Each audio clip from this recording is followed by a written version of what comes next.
This is our moment. I'm your host, Cory Phillips. Time to be great than today. Off Top Podcast.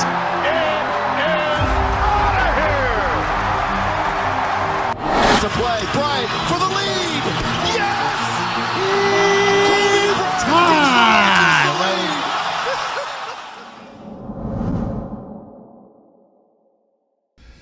Welcome everyone to the soon-to-be world-famous Off Top Podcast. I'm your host, Cory Phillips. Thank you guys for tuning in. You can listen to us right now. We're on YouTube. We're on Twitter, right? Twitter? Yep. Spotify, Apple Music, YouTube, Facebook, Amazon, all the major platforms. Thank you guys for tuning in. I'm your host, Cory Phillips. It is episode 31. Man, we're 31 episodes in. Yep. Episode 31. Good show last week. We got a lot of stuff to get into. Going to the Mariners game tonight. Mariners coming off that loss yesterday. We'll talk about that. Deshaun Watson's in the news today. Had a little his press conference after two more women alleged to had sexual encounters with. This is not a good story at all, but we'll get into that. I went and saw Jurassic World Dominion over the weekend. Talk about that. Talk about movies coming up. Got some wrestling stuff I want to get into as well. Thank you guys for the support through YouTube and all the other platforms. Everybody's been listening to the shows. Get a lot of following. Got some fans out there. Thank you guys so much. I appreciate it. Please continue to like, subscribe, and share the pages. Tell your friends, neighbors, cats, dogs, aunts, aunties, grandmothers, grandpas, friends, relatives, anybody you know. Just tell them about the show. We up here live. We doing our thing. So, a lot to get into. We're going to start off the show before we get into anything else. Game 5 last night. NBA Finals Game 5. You know,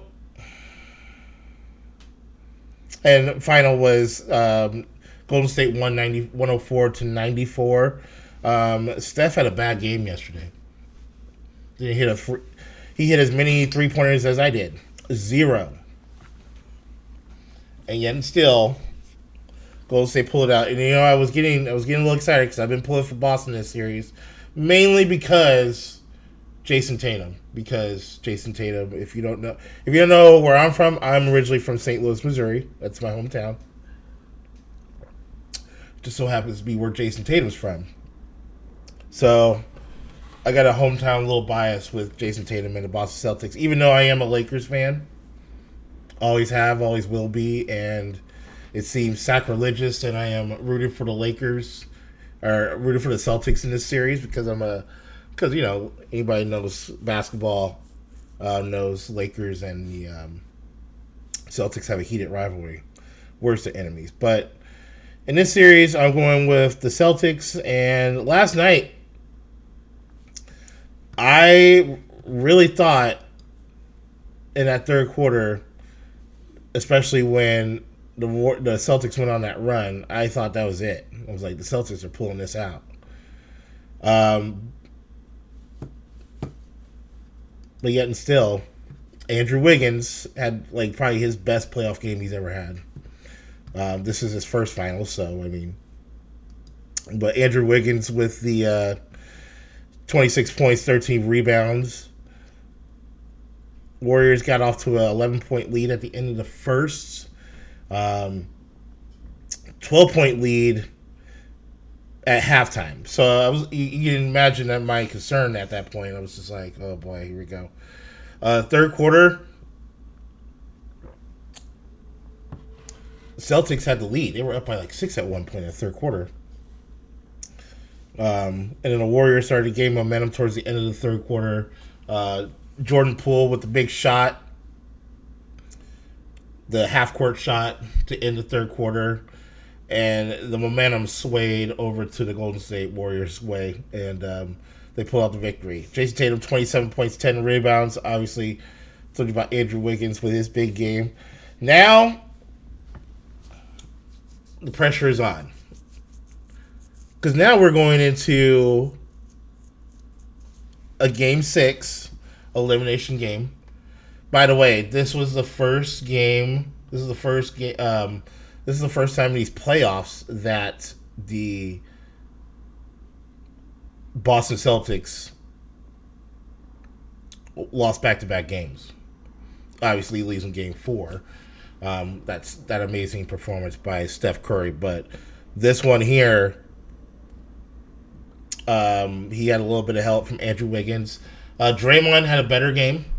Clay had a better game, but nothing like dramatic. It was more Andrew Wiggins than anybody who set the pace, along with Jordan Poole, set the pace for the Warriors. But Steph Curry in 37 minutes, 16 points. Klay Thompson with 21. Draymond had a better game. I mean, it still wasn't great. I mean, 8 points, 8 rebounds, 6 assists, and a steal. And he fouled out again. So, but, I mean, we got to get more on the Celtics side. Marcus Smart had a great game, too. He had 20 points, but the bench points, I mean, 10 bench points, that's not going to work. You need more off the bench. Al Horford, 9 points, 9 rebounds. We're going to need a little bit more effort from him. I mean, Jason Tatum had a great game. Jaylen Brown had a decent game. And the free throw shooting was also another concern. 21 for 31 in the free throw attempts. That's 10 points you're leaving off the board, which is basically the difference in the game. So missed free throws down the stretch, especially. Celtics shooting 34% from 3. 41% overall. That's not going to get it done when the Warriors are shooting 47%. Warriors didn't shoot great from 3 either, but they hit their free throws. 13 for 15 on free throws. But, I mean, the Warriors went 9 for 40. So the defense is playing well. Now you're going back to Boston with a rabid crowd in an elimination game.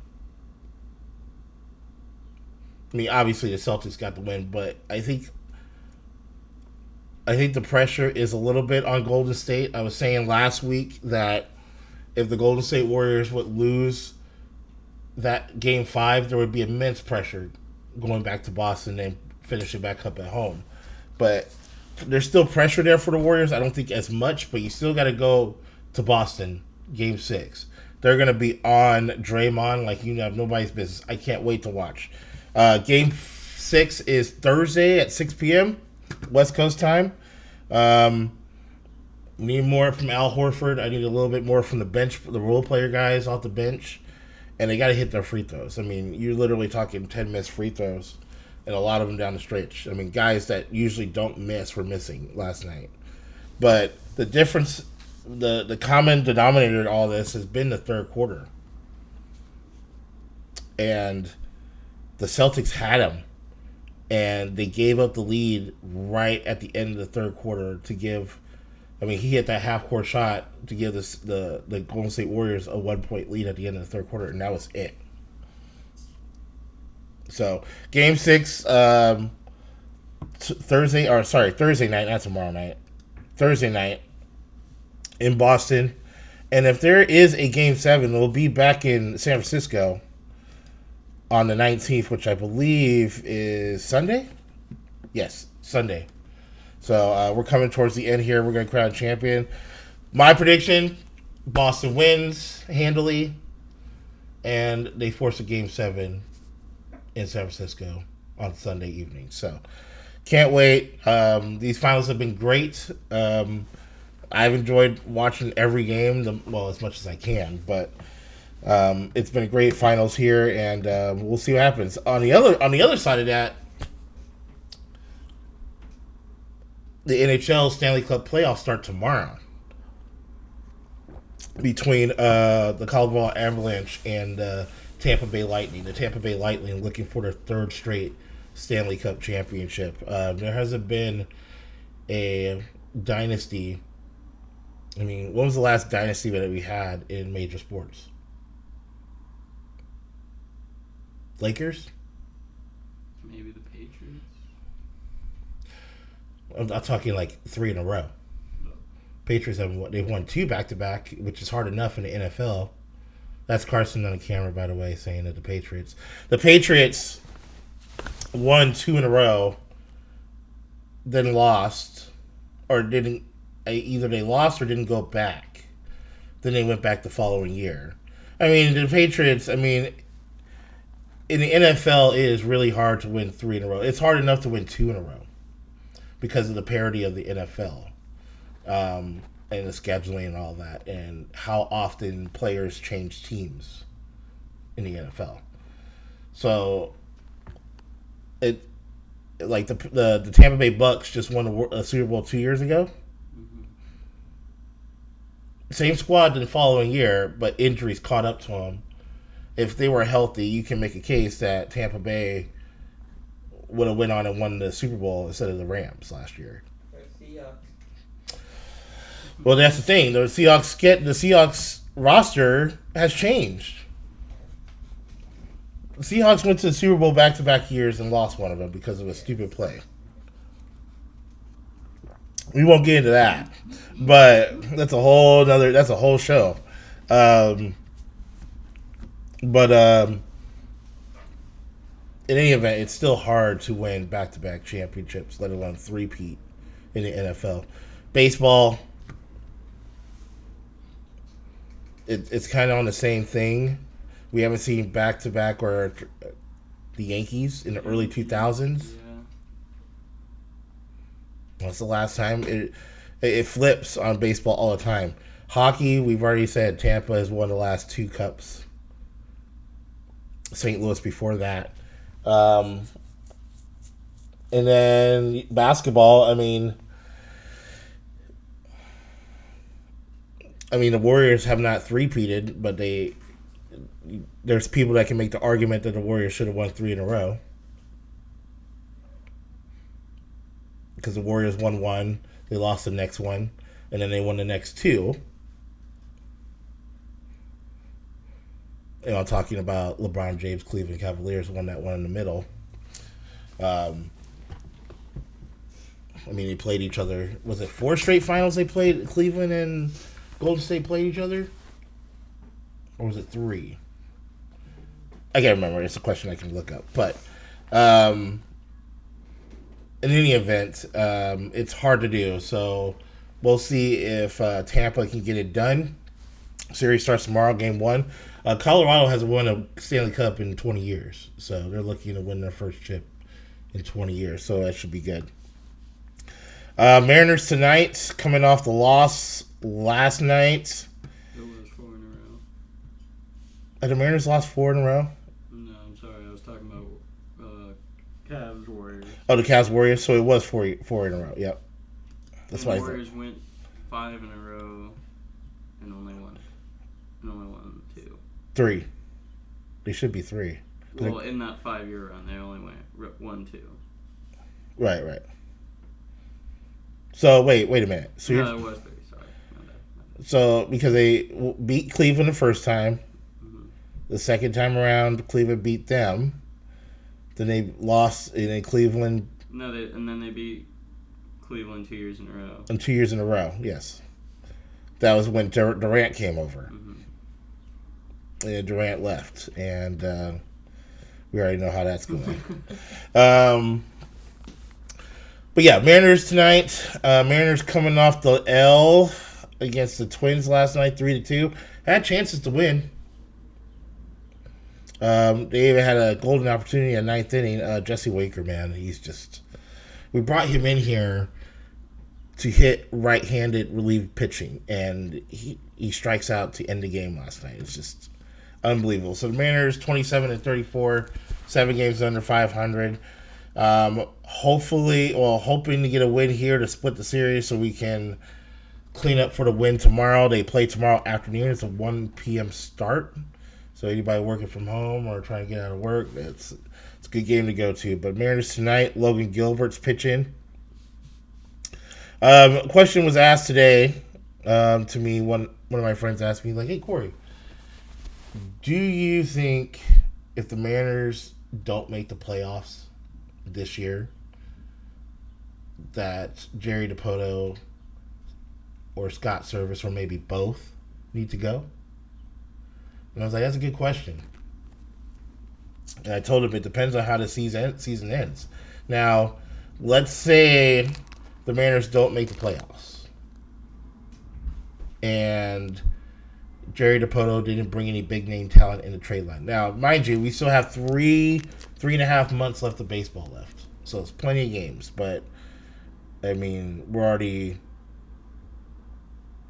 60 games into it, 61 games into it.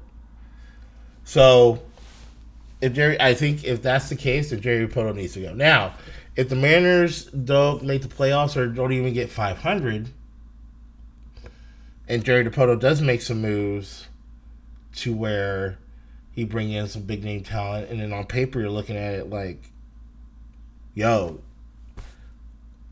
we gave you the talent. On paper this team should be making the playoffs.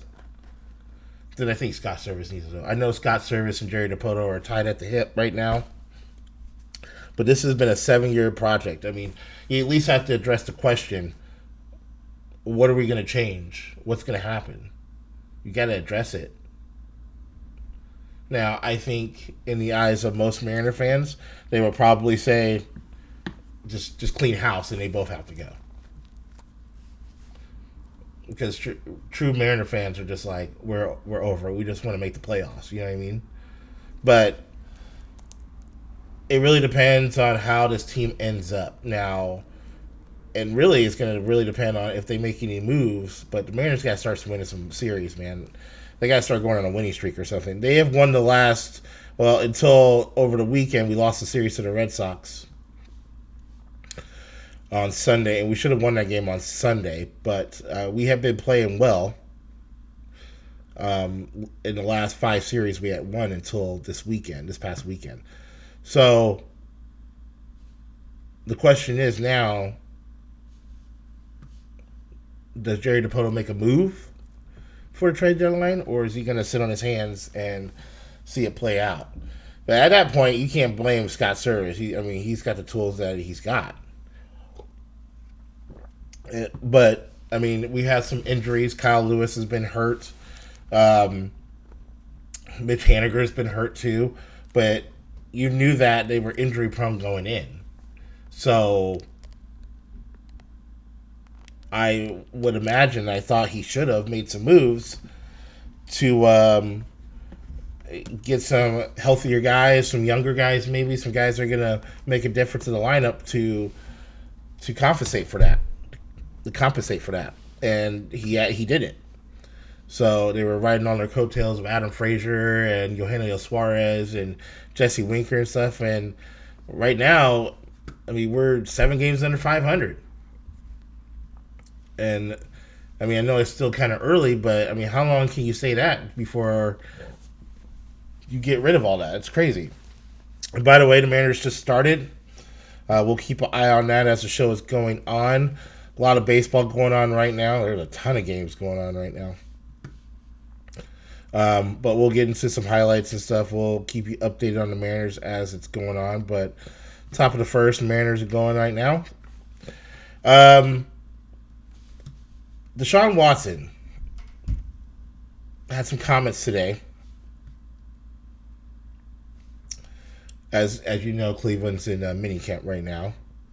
And by the way, Lamar Jackson did show up to minicamp today as well. So I'm glad to see him back. They got to still get a contract done with him, man. Excuse me. They got to get a contract done with him. But Deshaun Watson is in the eye of the NFL and media storm right now because of the cases that are surrounding him, his sexual assault or sexual whatever cases against him. He's got 24 women have spoken up and said that he was asking for sexual favors or inappropriate sexual allegations and misconduct while he was getting his massage sessions. And and after the dumb comments that his lawyer made about a couple weeks ago, which were insane. And it's on my Facebook page if you ever want to hear the audio. Yeah, he came out and they asked some questions to the press and the media, and he reiterated basically today that he's innocent. And sorry, volume was going on. But he reiterated that he was innocent, despite the number of allegations. It was 22. Just this past week, it moved up to 24. And he admitted that he regrets about the impact of the allegations that it had around the people around him, meeting his teammates, the community, the organization. But he says he's not. He says he's innocent, that he didn't do any of that stuff. And now these are civil cases because in federal court, all those cases got dismissed. So these are civil cases now, but the NFL is still looking into it. It wouldn't surprise me one bit that a suspension will be coming soon, but I thought a suspension was going to be becoming sooner. But these two women that just came forward recently, the NFL is still investigating it. So I'm almost certain a suspension is coming down. So how does that impact the Browns? Well, you notice they haven't done anything with Baker Mayfield. They did bring in another quarterback, but I mean, he's not Deshaun Watson or Baker Mayfield. And so this is a situation where I foresee a suspension coming before or around the beginning of training camp. It's inevitable because this story, I mean, there's 24 women that are coming out here saying that you did all these things, and I mean, there's 24 women. Now, I don't know how many massage therapists he was going to see. It's a crazy amount. I mean, but in 2 weeks, I mean, 2 more civil lawsuits were filed against him. I mean, it's getting crazy out there. So we'll keep an eye on this story, but it is, I mean, it's almost inevitable that because this is violating the NFL's code of conduct policy, it's almost inevitable that there's going to be a suspension coming down. I'm under the belief that he's going to get at least 8 games.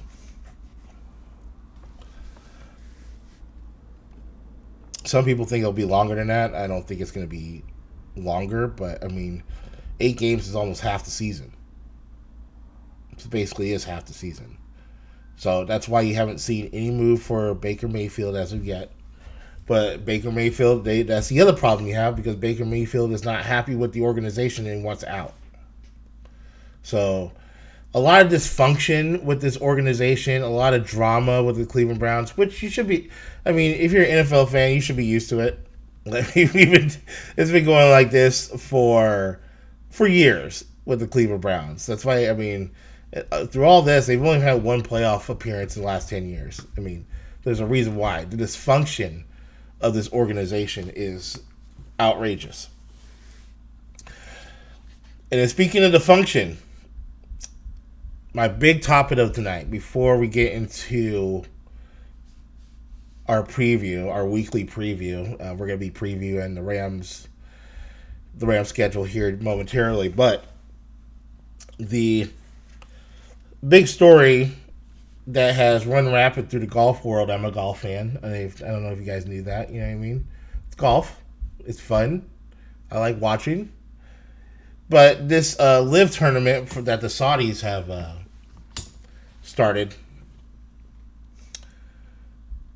If anybody doesn't know what's going on, so the Saudis started a live golf tournament, 15 tournaments, not aligned with the PGA Tour, offered a lucrative amount of money to the golfers. Now, if you don't know, the PGA, I mean, basically, long story short, this golf tournament that the Saudis started and offered was guaranteed money towards the golfers to bring big name golfers.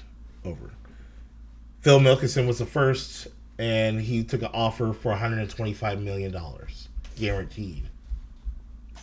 They just had their first tournament over the weekend, and the first place winner won $44 million, guaranteed. Now, there's a political side to this because Phil Mickelson took the money. They had their first golf tournament, and and it's a political side because the Saudis are in link to what happened in 9/11. Now, the press was doing, because this week is the U.S. Open. Now, in the past week or so, just to catch you up, there have been a total of 18 golfers that took offers from the Saudis to go in the LIV tournament. And we're not talking about just some regular schmoes. We're talking big name golfers. Dustin Johnson, Phil Mickelson, Bryson DeChambeau went. A number of golfers. Now, some of them got declined. Some of them declined the offer. Tiger Woods declined after a big offer was made to him. Rory McIlroy, Bruce Koepka, who was very vocal today. Just to name a few, didn't accept the offers. Now, you're wondering, and then the PGA suspended those 17 golfers that took the offer from the LIV tournament. Because they're like, hey, you're under contract with us. You guys took another offer to play in another golf tournament and a tour. We're suspending you. Now, the U.S. Open is this weekend. This week, starting on Thursday. And you're asking yourselves, oh, so those guys are suspended from the U.S. Open. No. Because the U.S. Open is run by the USGA, the U.S. Golf Association, not the PGA Tour. So if you're eligible to play in the U.S. Open, you can play no matter what affiliation you have. So some of those players, like Phil Mickelson, the name, and all the other players that I named, there's a list of them. It's online if you want to check it out, and I'll post it on my my Facebook and YouTube page. But those players were there today answering questions, yesterday and today answering questions from the media. Because Phil Mickelson got some messages and tweets and letters from some of the families of the victims of 9/11, saying, oh, you just went there for the money, you have no respect for the people who died during 9/11, so on and so on. So, it's getting to a political deal now. I understand totally from the families and the victims of 9/11. Like, why would you go play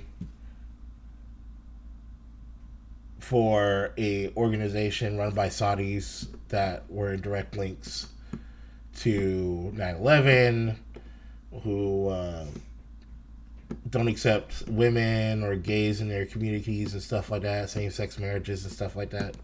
So there's a bunch of political, and it hits home for a lot of people. But there's other aspects to it you gotta look at. Now, the PGA Tour doesn't. I mean, the top name golfers make a lot of money, right?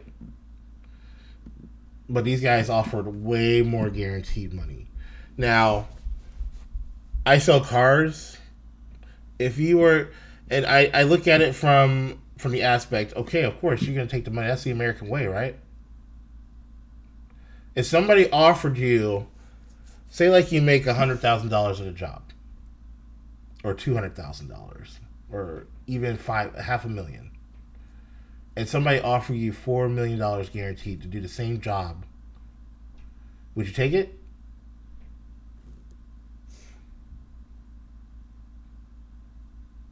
I know I would. And I'm not even talking. See, and here's the other aspect that people are not talking about.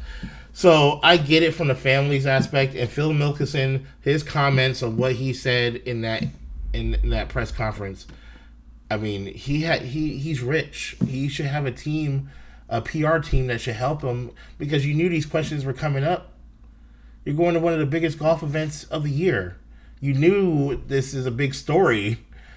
You just played a golf tournament over there. You knew these questions were going to get asked. So I think Dustin Johnson's team did great. Other guys did great. Phil Mickelson, his comments were unsensitive and it wasn't smart.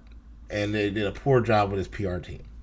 That being said, do I blame them for taking the money? Well, I mean, they were offering guaranteed money to the caddies, which is not guaranteed on the PGA Tour.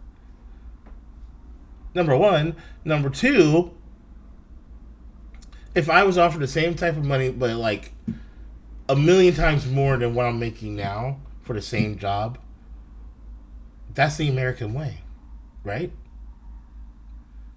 Now, some people are saying it's blood money. Now, I totally get their side of it. I understand it. But I understand also the player side. There's like, we're going to play golf, a game that we love. Now, this whole situation has put a black cloud, this whole live situation put a black cloud on the U.S. Open, and they start teeing off on Thursday morning.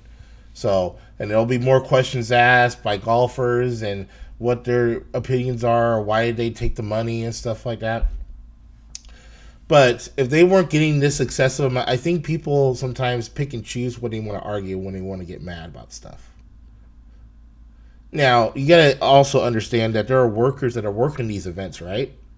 To put on a golf tournament of this magnitude, you got to have catering, you got to have security, you got to have caddies, you got to have people working the fields and everything like that. So the average Joe that's working one of these events is going to get paid a lot more. Why not? No matter what side of the fence you're on, I mean, nobody's going to be happy no matter what you do. I just think that it's destructive to the whole game of golf, because now this is the more bigger story. And let me tell you something right now. If one of these golfers wins the U.S. Open this weekend that's involved with the LIV tournament, it's going to be a disaster for the PGA Tour. A disaster. 100%. 100%.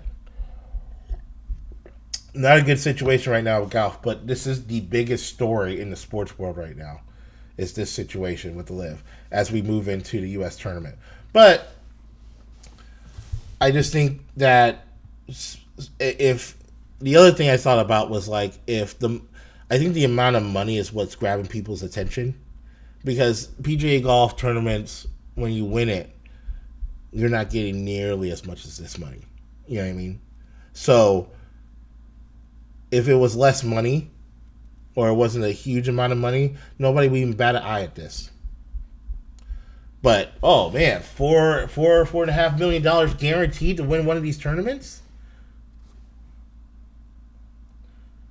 You might, if you win a major in the PGA Tour, you might get $1.25 million, maybe, depending on which tournament it is. Obviously, the Masters and the Open and Ryder Cup's overseas too. And the other interesting part about this whole story is the PGA Tour granted exemptions like 4 or 5 months ago to do an event. They granted exemptions for like 30 golfers to work an event over in Saudi Arabia like 4 months ago. Now, it's a one-off, but I just find it ironic that you didn't have a problem sending them over and granting exemptions for them to play in this tournament because it's your tournament. The PGA is in trouble, man. They're in real trouble. So this is definitely a story we're going to be keeping an eye on as we move forward. But, I mean, I'm looking forward to this weekend. I'm actually really excited to watch this tournament and to see how the drama unfolds. Phil Mickelson's getting some love from some fans over there in Boston right now, because that's where the tournament's at. But this is a very, very, very interesting story as we move forward. I went and saw Jurassic World, and I gotta say, I enjoyed myself. It was a good movie. A little bit of the nostalgia factor. I thought the movie was good. Was it better than Top Gun? No. I'm not going there. what's the point of Jurassic Park or Jurassic World movies? To see dinosaurs eat people. It was a good movie. It was action-packed. They had some comedy in there. It was some good nostalgia factor. I love you, Jeff Goldblum. You're the man. It was a good movie. It's worth going to see. Will I go back and see it again? Probably not. I'll probably just wait until I can stream it. But it was good. I enjoyed myself. My kids loved it. There was a lot of people there, and it's doing great in the box office. Opening weekend, it made $143 million opening weekend. It's pretty good. In a pandemic era, we still call it a pandemic era because there's still people that don't go to the movies. I don't understand. But when I went over the weekend, it was on, I believe I went on Sunday. Yeah, it was Sunday. The theater was packed. There was not an open seat except for the very first row. But all the other ones behind me and in front of me, besides that first row, it was packed. But it was a good movie. I'm going to give it 4 out of 5 stars. 5 being a top. Tom Cruise, like Top Gun Maverick, 5 stars. Excuse me. The Batman, 4.5 stars. It's on the same level like Doctor Strange, kinda, to me. Doctor Strange was good. I thought there was something we can do better. Same thing with Jurassic World. I thought it was a good movie. It could have been better, but it was what I expected it to be, and I had a good time. So this week I got Lightyear coming out. I'm going to take kids to see Lightyear. So if you're into Pixar, Disney stuff, Lightyear should be good. It's got that nostalgia factor again because, I mean, if you're a Toy Story fan like I am, who doesn't like Toy Story? Those are good. Those are 4 good movies. But Lightyear comes out this weekend, and then the following weekend I got Elvis after that, and I'm really excited to see that one. It's got Oscar buzz. Now, to the main course of the show tonight before we sign off, and that is, we need to get some music or something for the background, but. NFL Weekly Preview, and this week we are previewing another NFC West team, your defending champion, Los Angeles Rams. Los Angeles Rams, obviously, if you've been hiding under a rock, anything like that, they are the defending world champions. They won the Super Bowl last year, beating the Cincinnati Bengals. Made some key moves, lost some key guys, but still some key guys on the table to bring back. But the core team is here with some additions. Obviously, Allen Robinson, the big free agent signing, wide receiver. They did lose Von Miller. He went to Buffalo. And re-signing Cooper Kupp. Aaron Donald signed a new extension just a little over a week ago. Cooper Kupp signing this week. So the core of the team is still there. And I read a report today that they are in talks with OBJ to bring him back. So if they bring OBJ back in this fold, man, I mean, they don't really need him, but he definitely helps. But obviously, with the Rams winning the Super Bowl comes the strength of schedule, and they probably have one of the top 3 toughest schedules in the league this year. And we're going to run them off. First game of the season, September 9th. That is Sunday Night Football at home. Banner night, ring night, trophy night. At home against the Buffalo Bills. Man. Yeah. You know what? I'm going to go against you guys. I'm going to go against you guys. My sound guy and my camera guy are saying, no, that's a loss. I'm going to go the opposite way. I got the Rams with the win on Sunday night. They're not going to lose at home on championship night. Bro, Bills are coming. That's fine. The Bills can be coming. They're not losing at home on championship night. It's just not happening. Rams 1-0. Next week, the following week, that's Sunday afternoon at home against the Atlanta Falcons. I'm going with the dub on that. Come on now. Week 3 on the road. First road game of the season at the Arizona Cardinals. You know,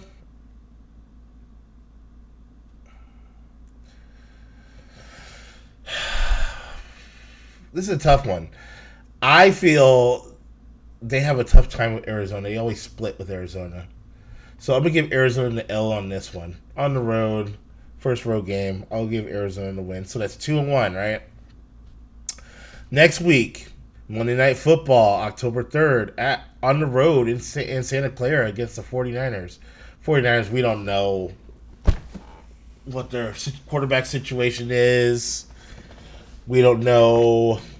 I mean, the defense is good, but the offense is, and they always play us tough. I am going to give the Rams a victory on this one, so that's 3-1. The next week, and I already said this from 2 weeks ago when the Rams played the Cowboys on the road. I already told you. You got to go off from what I'm saying. I said the Rams were going to beat them on the road. So the Rams win on the road or at home against the Cowboys. So that's 4-1. Next week, October 16th, at home against Carolina Panthers. That's a win. Come on. So that's 5-1. Next week, October 30th, day before my birthday, at home against the 49ers. I'm going to give the 49ers the win on this one. Those are the two teams, the Cardinals and the 49ers, that give the Rams problems. So that puts them at 5-2. The next week, though, it's a tough game on the road in Tampa against the Buccaneers. So where are we at right now? 1, 2, 3. What did I say? 2-1, 3-1, 4-1, 5-1, 5-2. So I'll give the Buccaneers. They're gonna have revenge on the 9, especially after that NFC Championship loss. I'll give the Buccaneers the win. So that's gonna put the Rams at 5-3. Arizona, I gave them the win earlier on the road. That's the next matchup. The Rams will be at home against Arizona, comeback game. I think the Rams should win that one. They'll put them at, so that's 6-3.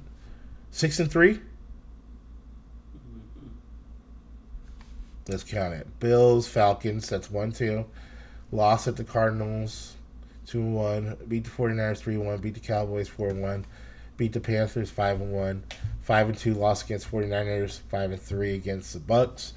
6-3 win against Arizona. So they're 6-3 after 9 weeks. Okay. I'm trying to see where the bye week is. And it's looking like the bye week is after the Chiefs. We'll get to them in a second. So the next week they are on the road at the Saints.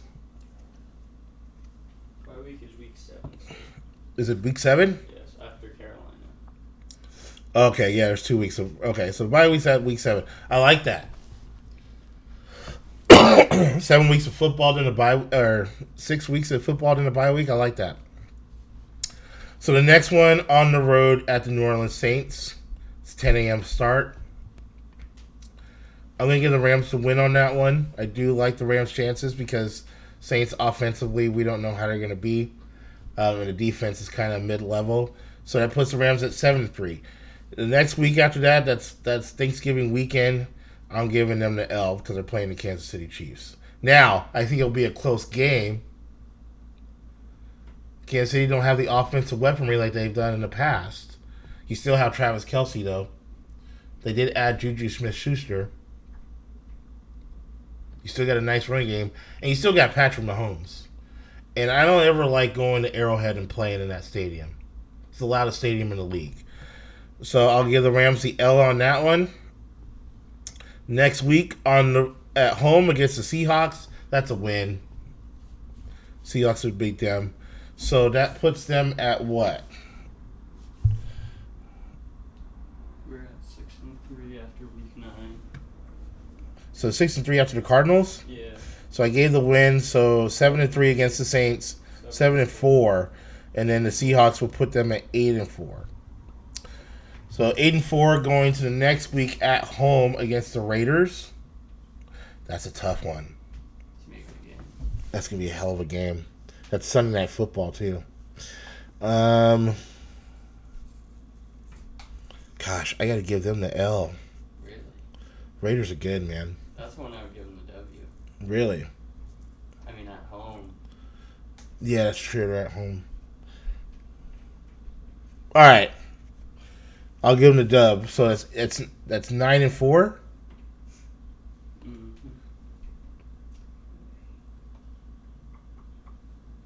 And then the next week after that, it's Monday Night Football on the road in Lambeau against the Packers. Oh, man. That's a tough one, too. But the Packers don't have the offense. Aaron Rodgers can't do it alone. I'm gonna go with the win against the Packers.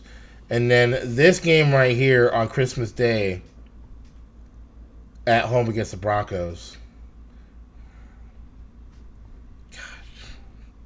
That's an easy dub. I don't know if it's easy, man. I don't know if it's easy. These next 3 games here, so to round out the schedule, they're at home against the Broncos, on the road against the Chargers and the Seahawks. I'm scared about this game. I think they're going to lose this game against the Chargers here. Mm-hmm. I think they'll clean up and beat the Seahawks at home or on the road. But this Broncos game here scares me. So, you know what? I'm going to go. I have a feeling they're going to lose that game. It's Christmas Day, but they could pull it out. But I'm going to go with the L just based on paper. I think they'll lose to the Broncos. I think they'll lose to the Chargers. A get-right game on the road against the Seahawks. So what does that put them? Let's see. 1, 2, 3, 4. 10-7.